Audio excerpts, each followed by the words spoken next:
Bonjour à toi. C'est tellement une grande joie pour moi de te trouver ici et de connecter avec toi. Je suis Jessica Raymond. Je suis accélératrice de passerelles de connexion dans les relations. La relation à soi, la relation aux autres, surtout la relation qu'on a avec notre famille et nos enfants. Je suis fondatrice de Chapeau Pointu. Les interactions humaines, c'est ma passion du plus loin que je me souvienne. Ici, je vais vous accompagner à agrandir la conscience, faire popper les possibilités.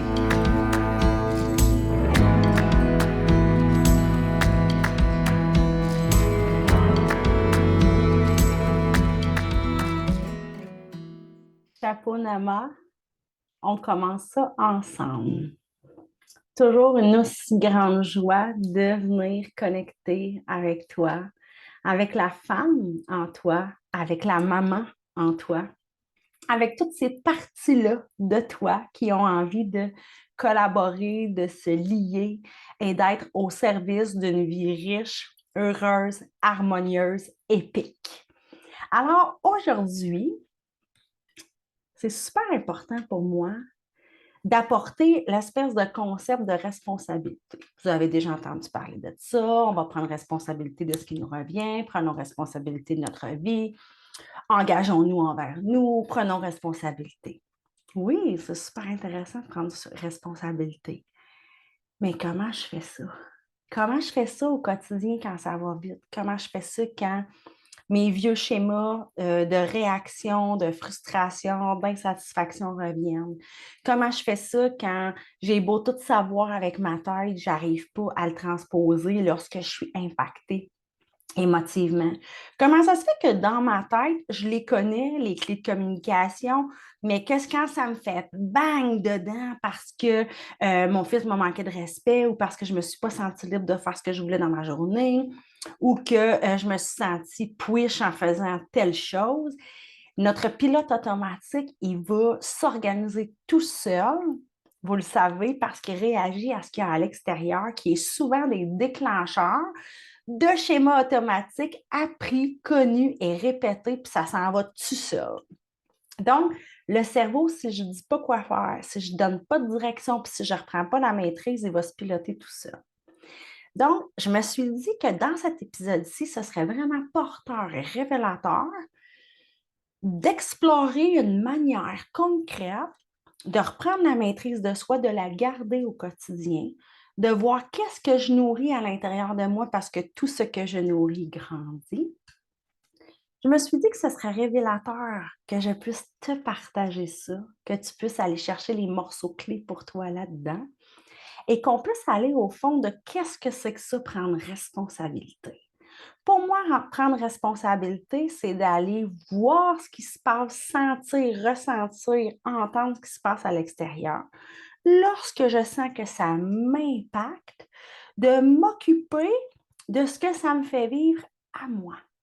Parce que ce que je vis en dedans de moi ne part que de moi et ne parle que de moi. Donc, si je veux prendre responsabilité je dis n'importe quoi, ma belle-sœur me fait un commentaire, je me sens automatiquement en colère, mon pilote automatique va vouloir lui dire « Hey, tu ne me parleras pas de même ». Prendre responsabilité, ça veut dire « Oh, je vis quelque chose. Qu'est-ce que je suis en train de vivre en ce moment? Je me sens en colère. Parfait. Qu'est-ce que la colère, pas parfait, mais vous comprenez qu'est-ce que je veux dire? Qu'est-ce que la colère veut me dire en ce moment? Souvent, souvent, souvent, le message de la colère, c'est qu'il y a une limite qui a été transgressée.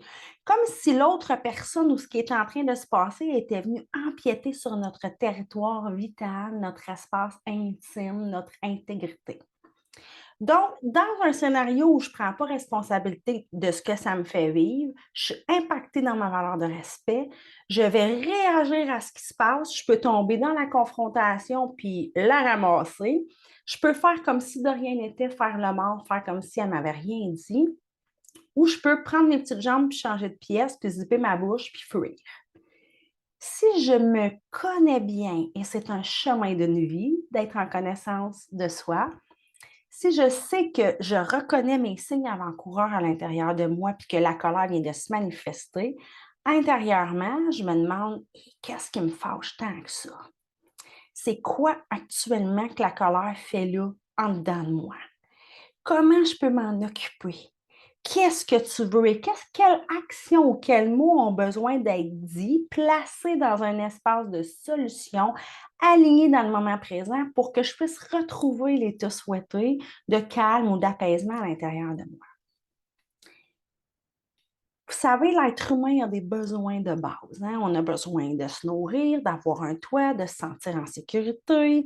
On a besoin de plaisir dans notre vie. On a besoin de variété, hein, parce que si ça me fait plaisir de boire de l'eau, mais que je bois de l'eau non-stop, 24 heures sur 24, 7 jours par semaine, à un moment donné, mon organisme, il va avoir besoin de goûter une autre sorte de breuvage, hein, parce que l'être humain a besoin de variété, a besoin de ressentir du plaisir dans quelque chose de nouveau. L'être humain a besoin de faire partie d'un groupe, hein, d'être dans cette appartenance-là, de se sentir lié. Et on a tous besoin d'être validés quelque part, hein?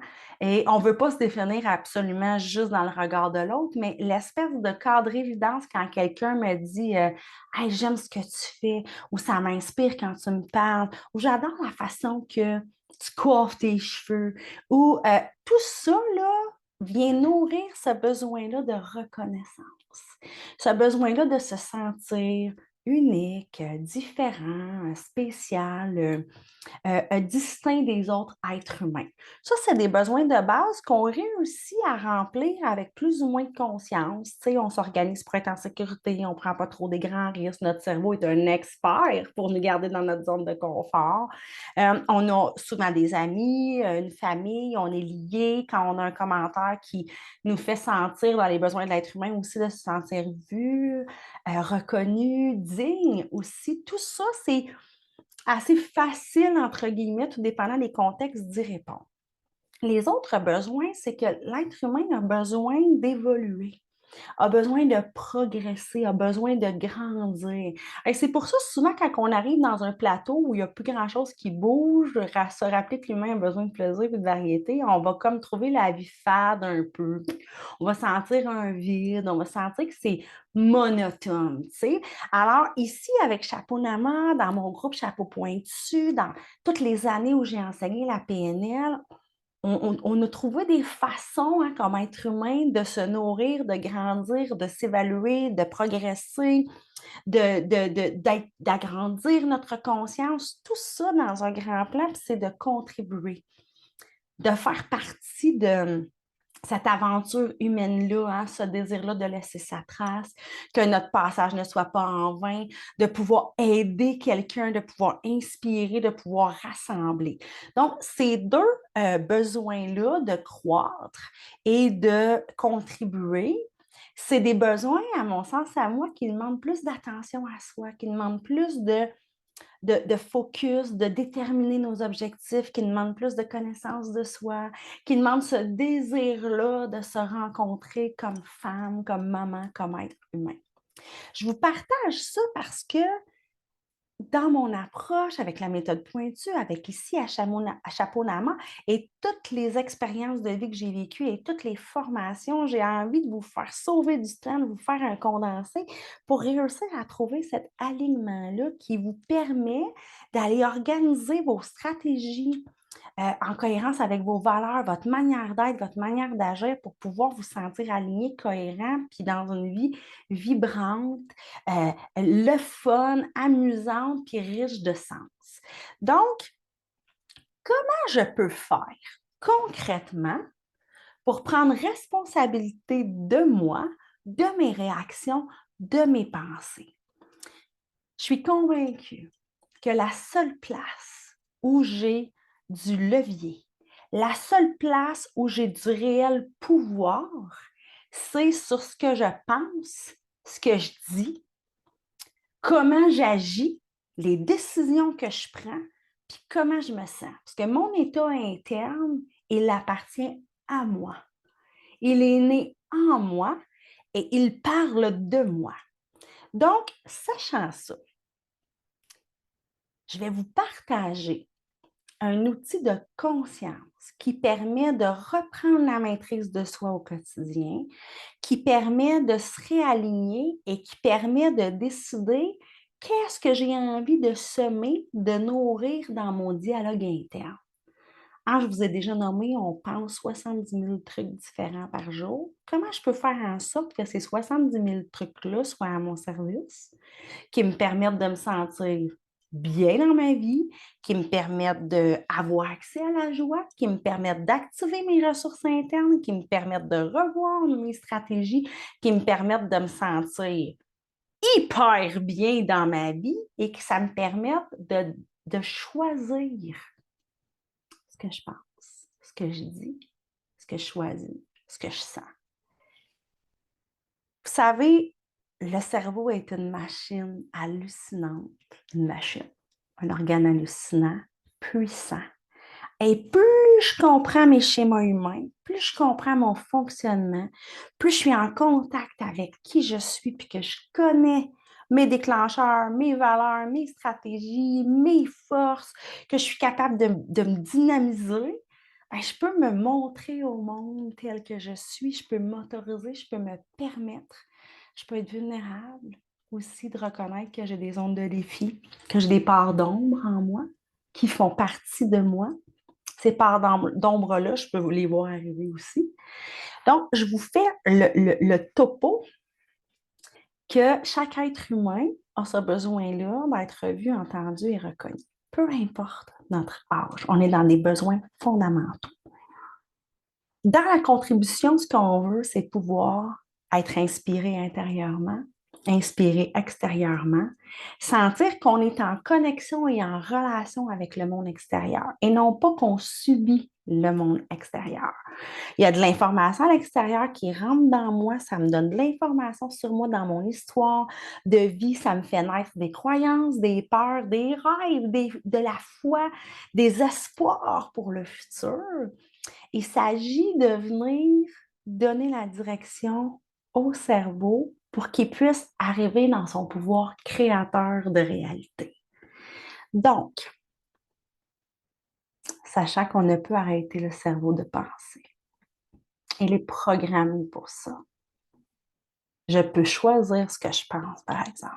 Et ça, c'est une grande zone de contrôle et de maîtrise. Décider ce que je viens semer à l'intérieur de moi, qui va prendre racine en moi et qui va ressortir à l'extérieur de moi.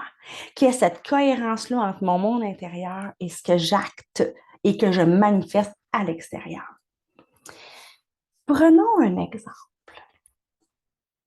Je vais prendre un de mes exemples. Je vous avais dit qu'il y aurait du partage et des expériences racontées.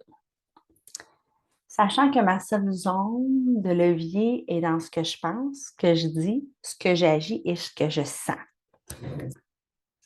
Vous me direz, tu me diras si toi aussi ça t'arrive que dans ton cerveau, dans ta tête, dans tes oreilles, tu es toujours en discussion perpétuelle avec toi-même. Des fois, on se répond. Moi, je me réponds. Je suis en dialogue, hein? C'est pas un monologue, je suis en dialogue.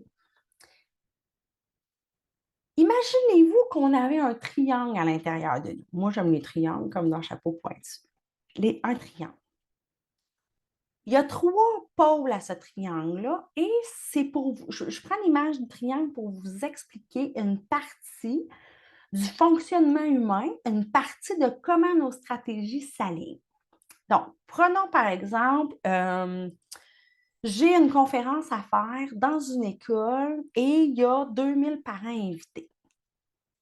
Automatiquement, dans mes pensées, qui est un des pôles, dans mes pensées, je pourrais avoir un discours disant « Eh là là, ça fait longtemps que je n'ai pas fait de conférence, 2000 parents, c'est beaucoup, j'espère qu'ils ne seront pas tous là. » D'un coup que je bafouille, « Oh mon Dieu, j'aurais pas dû dire oui. » Et là, je m'en vais dans le passé, le regard des autres, dans le futur. D'un coup que ça va mal, que si je me plante, qu'est-ce qui va arriver? Là, mes pensées, dans une pointe du triangle, ce qu'elles font, c'est qu'elles vont venir générer un état interne. Avec des pensées comme celle-là, vous ne serez pas surprise, tu ne seras pas surprise de savoir que je ne me construis pas un état interne de solidité. Hein? Je me construis un état interne de doute. Je me construis un état interne de manque de confiance. Je me construis un état interne peut-être de peur, peut-être de panique, peut-être de regret. Parce que mon discours de mes pensées vient toujours impacter comment je me sens. En arrivant à la conférence devant ces parents-là, ne sachant pas il y a combien de parents qui vont être là, en ayant eu une cassette qui appartient au passé d'une fois que j'avais parlé devant le monde que ça n'avait pas bien été, pleine de doutes à l'intérieur, pas alignée pantoute, les actions que je vais poser vont toujours être en cohérence avec ce que je pense puis ce que je sens. Donc, probablement que je bafouillerais, je pourrais perdre mes idées, je pourrais rougir, je pourrais décider de ne pas monter sur scène, je pourrais faire une conférence de 30 minutes au lieu d'une heure.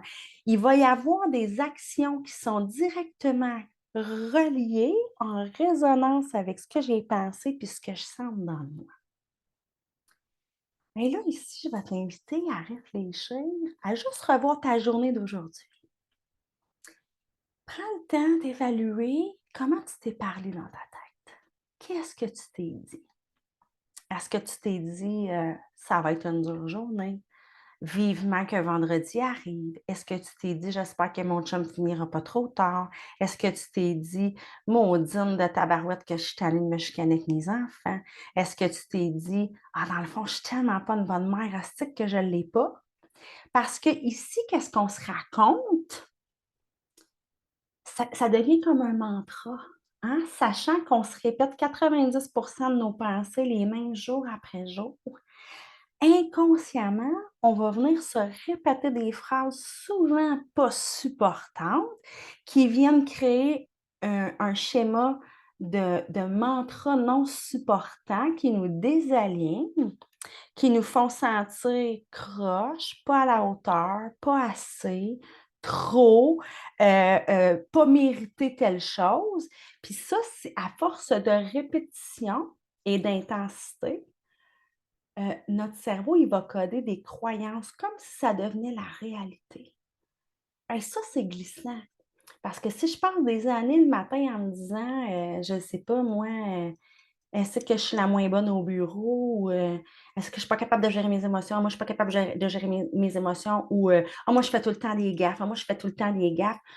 Je t'invite à être hyper sensible à ça parce que ton cerveau, il te croit. Ton cerveau, il t'entend et il te croit et il se valide. À toutes les fois que tu as trouvé que tu ne méritais pas d'avoir telle promotion ou que tu ne méritais pas d'aller en voyage ou que ce n'était pas pour toi de te rendre visible ou de te partir en affaires, à toutes les fois qu'il va avoir une preuve que tu avais raison, il va dire, tiens, ah, je le savais, j'ai bien fait de ne pas me partir en affaires. Hein. Tu vois, le marché a planté. Ou j'ai bien fait de ne pas dire qu'est-ce que je pensais. Tu vois, quelqu'un l'a fait puis ça l'a créé une chicane. Alors, notre cerveau, il est beau, il est puissant, il est complexe, il est raffiné. Et des fois, j'ai envie de dire, il est machiavélique. Il me garde dans des zones de spin, qui me garde dans un état présent ou qui me garde dans un regard sur moi qui n'est pas toujours teinté d'autocompassion, d'autopardon et d'amour de soi. Donc, on part du principe que je peux décider ce que je pense. Je peux m'autoriser à semer les graines que je veux à l'intérieur de moi qui vont venir faire naître l'état que je veux à l'intérieur de moi. On reprend la même situation de la conférence. Je choisis de me dire dans ma tête ou à voix haute ou aux gens à qui je parle, j'ai une conférence, j'ai été approchée, j'ai super hâte de la faire. Je vais partager des leviers concrets aux parents, aux femmes, aux mamans, aux familles. Je vais faire une différence. C'est important pour moi de partager. Je sais que j'ai tout ce qu'il faut à l'intérieur de moi. Je vais faire gagner du temps et de l'énergie aux gens parce que je vais leur faire un condensé. Ce genre de discours-là, que je vais nourrir et répéter pour en faire un ancrage et une cassette positive, qu'est-ce qu'il va faire dans mon état, selon toi? Il va faire naître en moi une posture de pleine possession de mes moyens, une posture d'alignement, une posture de précision, une posture de dynamisme. Et qu'est-ce que on va voir de moi dans cette conférence-là? Je vais arriver le corps droit, je vais regarder dans les yeux, je vais avoir accès à de l'humour, je vais échanger avec la foule, je vais me promener, je vais questionner. Donc, dans cet exemple-là, je vous le partage parce que je l'ai vécu tellement de fois. Tellement de fois. Et dans mes formations, j'appelle ça construire son état. S'il y a une zone qui est propre à l'être humain et où on a le pouvoir d'aller semer ce qu'on veut en dedans de nous, c'est bien dans quelle émotion j'ai envie de vivre, comment je la nourris par mes pensées et comment je la bouge dans mes actions et dans ma posture de corps. C'est un outil extraordinaire. C'est inspiré de la thérapie cognitivo-comportementale. On est au cœur du processus humain au quotidien, au cœur de nos stratégies et au cœur de notre pouvoir créateur. Donc, qu'est-ce qui se passerait si toi, à partir de maintenant, ton premier pas était d'être attentive à tes pensées, d'être attentive à ce qui sort de ta bouche? Premier morceau, première bouchée à explorer dans ce grand jeu-là, de se connaître davantage comme être humain, puis d'être en échange pour que ce soit vibrant et hyper dynamique dans notre vie. Qu'est-ce qui se passait si, au lieu de t'entendre dire je suis débordée, je suis fatiguée, j'en peux plus, j'y arriverai jamais, c'est trop dur pour moi, la vie légère n'est pas pour moi, je ne sais pas comment les autres ils font pour y arriver. Si au lieu de ce type de discours-là, à chaque fois que tu t'entends penser ça ou que tu t'entends dire ça à quelqu'un, je t'invite à faire un flip de pensée. Pour moi, là, ce flip-là passe par les pensées pour aller faire un flip identitaire. Il n'y a aucune façon de devenir la version de toi idéale que tu connais et que tu sais que tu portes en toi sans aller revoir ta façon de percevoir, ta façon de penser et ta façon d'agir et ta façon de te sentir à l'intérieur. Cette place-là, si on laisse le pouvoir aux autres à l'extérieur, de nous laisser heurter à l'intérieur, de déclencher des pensées de boîte, puis des actions qui sont sur le pilote automatique, puis qui manquent de cohérence avec qui j'ai envie d'être, on est à la merci de ce que la vie nous réserve. Est-il possible pour toi, à partir de maintenant, de penser, seulement de penser que tu t'autorises à replacer ton état quand tu sens qu'il se désaligne? Qu'est-ce que ça permettrait dans tes discussions avec ton chum? Qu'est-ce que ça permettrait d'arriver dans une situation, dans un état placé avec un discours positif, des mots puis des actions justes, hein? Actions justes, paroles justes, pensées justes. Qu'est-ce que ça permettrait au boulot? Prends le temps d'imaginer là. Qu'est-ce que ça permettrait dans ta vie de femme? Si ce que tu fais grandir dans ton dialogue interne, dans ton discours à toi, est bienveillant, doux, reconnaissant, et que tu arrives à reconnaître la valeur que tu as comme femme, comment ça va influencer ta façon d'être avec tes enfants? Comment tu deviens un modèle de conscience, d'alignement, d'accueil, de connaissance de soi pour tes enfants si dans ton quotidien, à partir de maintenant, quand tu t'entends penser des trucs orientés vers le futur, plates envers toi, qui te culpabilisent du passé, puis que tu t'entends penser que tu as peur de ce que les autres vont dire, puis comment les autres vont te trouver, si à partir de maintenant, chou, tu reprends la maîtrise de cette stratégie-là, puis que tu viens sommer dans ta tête des pensées supportantes. J'ose nommer mes limites. Je prends ma parole quand je me sens contrariée. Je décide d'accueillir l'émotion que je vis maintenant. Je prends soin de moi parce que je suis la personne la plus importante de ma vie. Je choisis d'aller marcher tous les matins 20 minutes après la routine des enfants parce que j'en ai besoin. Si tu te mets à te dire « je me choisis », si tu te mets à te dire « j'ai envie de prendre soin de moi aujourd'hui », Je me trouve bonne là-dedans. Je me trouve belle là-dedans. Je reconnais en moi cette force-là. Qu'est-ce que tu penses qui va naître comme état interne, comme feeling en dedans, comme émotion? Et si tu te permettais aujourd'hui d'être aussi douce, accueillante, bienveillante, tolérante envers toi que tu l'es envers les autres? Qu'est-ce que ça te permettrait de transformer dans tes actions, dans tes mots, dans tes décisions, dans tes choix?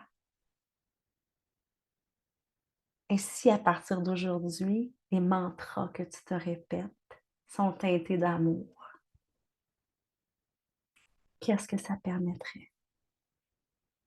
La seule façon de le découvrir, de le savoir, c'est de jouer à jouer différemment, de jouer à tester, de jouer à découvrir ce que ça crée, de jouer à voir arriver les déclencheurs, de jouer à construire son état avant un moment important. Par exemple, j'ai une discussion importante à avoir avec mon chum sur l'orientation des vacances de famille, mettons. Dans ma tête, ce que j'ai envie de me dire, c'est, et je vais le dire à voix haute probablement, j'ai besoin d'une discussion qui se fait dans le calme. J'aimerais ça qu'on puisse voir c'est quoi ton besoin à travers les vacances. Moi, j'ai envie qu'on arrive à trouver une solution. J'ai besoin d'être entendue dans cette discussion-là. Je choisis de nommer. Je choisis d'être attentive à ce que l'autre vit. Et que je me dise ça dans ma tête en disant, ça va être teinté d'amour, teinté d'harmonie, teinté de... Je vais nommer mes limites qui sont X, Y, Z. Me placer comme ça dans ma tête, dans mes pensées, dans mes mots avec mon chum, va faire en sorte que je n'arriverai pas avec certaines peurs, certains doutes, certains je ne dirai pas ça, il va être fâché si je dis ça, je vais laisser tomber, OK, c'est pas grave si on ne va pas là. Vous comprenez? Donc, ça part, si je récapitule, ce que je me dis dans ma tête est directement lié avec l'état que ça fait naître. Donc, si je veux faire naître un état aligné, confiance, force, solidité, ancrage, j'ai besoin d'aller voir ce que je me dis. J'ai besoin d'aller imaginer les actions que je vais poser aussi. Je vous dis, c'est un outil que j'ai énormément utilisé en coaching, que j'ai utilisé avec des jeunes qui vivaient de l'intimidation aussi. Parce que lorsqu'on vit de l'intimidation ou qu'on reçoit des commentaires intimidants, qu'on soit adulte ou jeune, qu'est-ce que vous pensez que les personnes se disent dans leur tête? Ah, j'espère qu'il ne m'a pas vu. OK, je vais passer inaperçu. Ah, je vais arriver plus tard. Ah, je ne dirai pas qu'est-ce que je pense. Et à l'intérieur, il y a de la peur, de l'anticipation. Et les actions, souvent, c'est que quand on regarde par terre, on longe les murs, on évite d'aller aux endroits. C'est tellement cohérent. C'est en résonance. Et nos actions viennent influencer notre état, nos actions viennent influencer nos pensées et vice-versa. Les pensées influencent les actions, les pensées influencent l'état et l'état influence les pensées et le comportement. Donc, pour pouvoir construire son état, avoir des pensées supportantes et avoir des actions justes qui sont cohérentes avec comment je veux me sentir, si je veux me sentir alignée et vibrante, mes actions, ça va être de placer mon ton, mettre des petites boucles d'oreilles en cœur, vous regarder, avoir cette posture-là de solidité sur ma chaise. Puis qu'est-ce que je me dis dans ma tête? Ça va être un épisode hyper supportant. Puis les femmes vont se retrouver, vont partir avec une clé concrète pour pouvoir se réaligner au quotidien, grandir, progresser, apprendre sur elles, puis contribuer dans leur système familial et leur système tous les autres systèmes qui les habitent. Cette posture-là interne que je porte en ce moment, la façon dont je m'adresse à toi, les mots que je sors de ma bouche, c'est aligné, placé, construit et conscient. Donc, on en arrive encore à ce désir-là d'agrandir la conscience. C'est pour ça que je t'invite aujourd'hui, demain, après-demain, à observer quand tu arrives dans un moment important ou dans une discussion ou dans une intervention avec ton chum, ta blonde, tes enfants, comment ton corps est placé. Parce que si tu arrives comme ça, ou si tu arrives comme ça, un peu penché pour ceux qui sont en audio ou les bras croisés, nécessairement, l'état interne ne pourrait pas être du plein potentiel et de la grande joie. Sinon, il y a une dissonance dans le cerveau. Je t'invite à faire l'exercice maintenant. Je t'invite à te replier, à moins que tu sois en train de conduire, là, te replier sur toi-même, regarder par terre, essayer de te dire dans ta tête, je suis tellement heureuse, je suis fière de moi, je suis une femme de grande valeur et je m'aime, en étant repliée puis en regardant à terre. Ça risque d'être complexe, hein? Parce que la posture de mon corps et mes actions est en lien avec comment je me sens dans mon ventre et ce que je me dis dans ma tête. Alors, prends un instant en ce moment pour te dire, oh là là, est-ce que j'ai envie de jouer à reprendre la maîtrise de mes pensées, de la posture de mon corps, de mes actions et de mon état interne? Parce qu'il n'y a rien de plus inconfortable pour l'être humain d'avoir l'impression qu'il n'a pas la maîtrise de soi, qu'il n'arrive pas à se ressaisir. Il y a tellement de mamans, il y a tellement de parents, et j'ai longtemps dit ça. Je ne voulais pas me fâcher, je me suis fâchée pareil. J'ai réalisé à un moment donné, par exemple, il y a un bout, la rentrée à la maison avec les enfants était tellement dense. Là, j'en avais un au service de garde, un à la garderie, puis un à l'école secondaire. Je faisais le tour, la tournée de lait là, du laitier, matin et soir, avec des âges différents, les habits de neige. C'était tellement dense. Mon chum travaillait ses 12 heures le jour dans ce temps-là. Je te partage ça parce que presque 4-5 soirs sur 5, ça pétait en arrivant à la maison. Un qui pleure, l'autre qui ne veut pas enlever son pantalon, l'autre qui a faim. Et moi, chargée de ma journée, ça faisait pas bang! Je me suis rendu compte que à partir de 3 heures à peu près de l'après-midi au travail, j'étais dans les écoles secondaires en classe adaptée pour les gens qui ont des troubles de comportement, je commençais déjà à me dire dans ma tête, oh my God, ça va être encore l'enfer. Il neige dehors.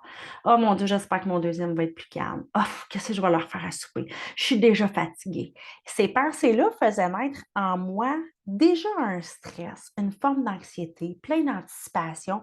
Mon vase était déjà prêt à déborder. Alors, quand j'avais fini ma tournée de lait, puis parfois même pendant, je débordais.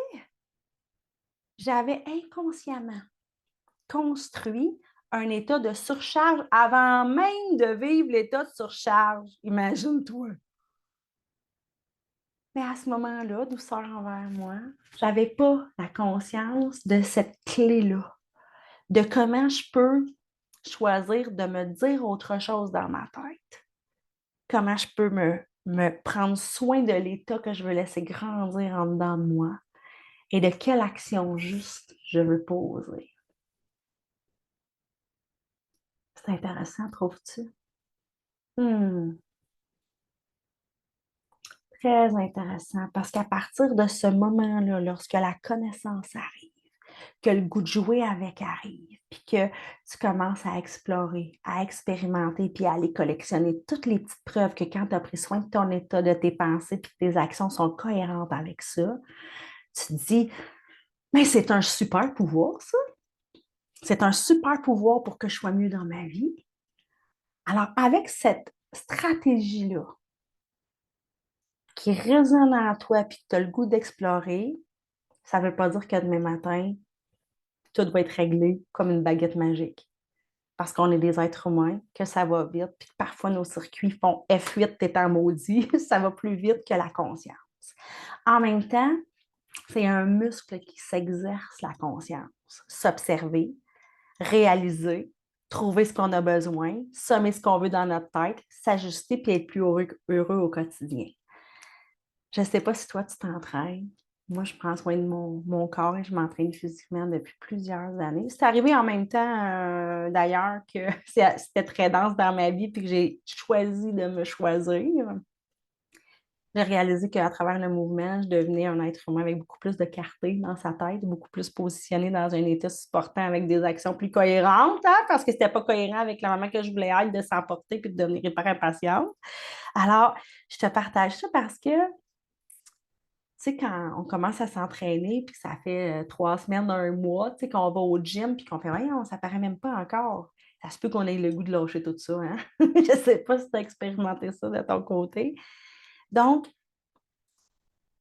les gains, les preuves que ça va mieux, les preuves qu'on définit nos petits muscles, les preuves qu'on a musclé notre cerveau et qu'on est en train de créer des nouvelles stratégies plus portantes, ça a besoin de temps, de répétition, d'engagement envers soi et de beaucoup d'amour.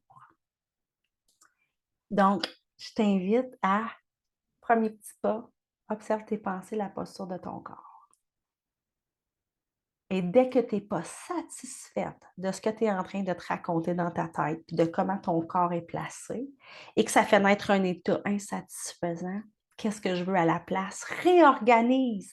Dans le fond, c'est que tu vas aller déjouer le cerveau qui s'autopilote pour que toi, tu deviennes maître à bord, en pleine possession, en pleine prise de responsabilité de tes pensées, de tes émotions et de tes actions. Alors, je t'invite, si ce n'est pas déjà fait, chapeaupointu.ca, tu as des outils gratuits qui sont disponibles un peu plus bas sur le site. Tu peux télécharger, t'amuser avec ça. Et il y a Chapeau Pointu, le groupe pour parents éveillés, au cœur de l'adolescence, au cœur de l'enfance qui se dessine, un peu plus vieux quand l'enfant commence à avoir son opinion, son positionnement, son désir de liberté et que ce qu'on faisait étant petit ne marche plus.